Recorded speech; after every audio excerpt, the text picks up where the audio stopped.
بسم اللہ الرحمن الرحیم السلام علیکم ورحمۃ اللہ وبرکاتہ۔ عابد رضا چینل کی طرف سے آج میں اپنے دوستوں کو رسول اللہ صلی اللہ علیہ وآلہ وسلم کا ایک بہت ہی پیارا فرمان بتاؤں گا۔ اس سے پہلے میں اپنے تمام دوستوں سے گزارش کروں گا کہ اس ویڈیو کو آپ نے آگے ضرور شیئر کرنا ہے۔ تو شروع کرتے ہیں۔ بسم اللہ الرحمن الرحیم۔ حضرت بریدہ رضی اللہ تعالی عنہ فرماتے ہیں کہ ایک آدمی نے نبی اکرم صلی اللہ علیہ وآلہ وسلم کی خدمت میں حاضر ہو کر عرض کی، یا رسول اللہ صلی اللہ علیہ وآلہ وسلم، میں اپنی ماں کو سخت گرم اور پتھریلی زمین میں اپنے کاندھوں پر اٹھا کر دور یعنی 6 میل لے گیا۔ وہ اتنی گرم تھی کہ میں اگر اس پر گوشت کا ایک ٹکڑا ڈال دیتا تو وہ پک جاتا، تو کیا میں نے اس کے احسانات کا بدلہ ادا کر دیا؟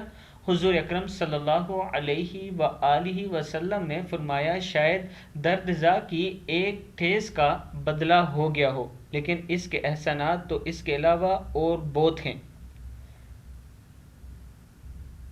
میں اپنے دوستوں سے گزارش کروں گا کہ ذرا اس واقعے پر غور کریں اور ماں باپ کے آپ پر کتنے احسانات ہیں ان کا اندازہ لگائیں۔ شاید ہم اندازہ بھی نہ لگا سکیں، لیکن آج کل ہمارا معاشرہ اتنا بگڑ چکا ہے کہ شاید اگر اس معاشرے میں دیکھا جائے کہ سب سے زیادہ تکلیف کن کو ہے تو وہ ماں باپ ہیں، کہ ان کے بچے ان کا خیال نہیں رکھتے، ان کو وقت پر کھانا نہیں دیتے، ان کی دیکھ بھال نہیں کرتے، اپنے گھر والوں اور رشتہ داروں، بیوی بچوں کے کہنے پر ان کے ساتھ برا سلوک کرتے ہیں۔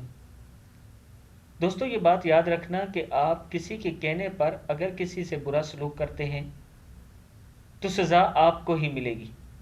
کل اللہ کے سامنے آپ کو ہی جواب دہ ہونا پڑے گا، اور یہ سوچ لو کہ اللہ کے سامنے آپ نے کیا ریزن رکھنی ہے، کیا جواب دو گے۔ وہاں پہ بہانے نہیں چلتے، وہاں پہ یہ نہیں چلے گا کہ مجھے فلاں نے یہ کہا تھا اس لیے میں نے یہ کر دیا۔ وہاں تو آپ کا اعمال نامہ کھل کر آپ کے سامنے آ جائے گا کہ آپ نے اپنے ماں باپ کے ساتھ کیا کیا ہے۔ اس واقعے کو ایک بار اکیلے میں بیٹھ کر ذرا سوچنا،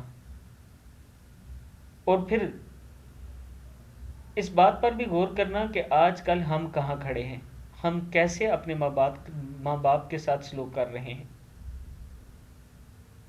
میں اپنے دوستوں سے گزارش کروں گا کہ جن کے ماں باپ زندہ ہیں ان کی خدمت کریں، ان سے دعائیں لے لیں، دنیا اور آخرت دونوں سدھر جائیں گی۔ اور اگر وہ اس دنیا سے چلے گئے اور آپ ان کی خدمت نہ کر سکے، ان سے دعائیں نہ لے سکے، تو یہ بات یاد رکھنا، دنیا میں بھی آپ تباہ و برباد ہو جاؤ گے، اور آخرت میں تو ویسے ہی تباہ ہوگے۔ اس ویڈیو کو آپ دوستوں نے آگے ضرور شیئر کرنا ہے۔ السلام علیکم ورحمۃ اللہ وبرکاتہ۔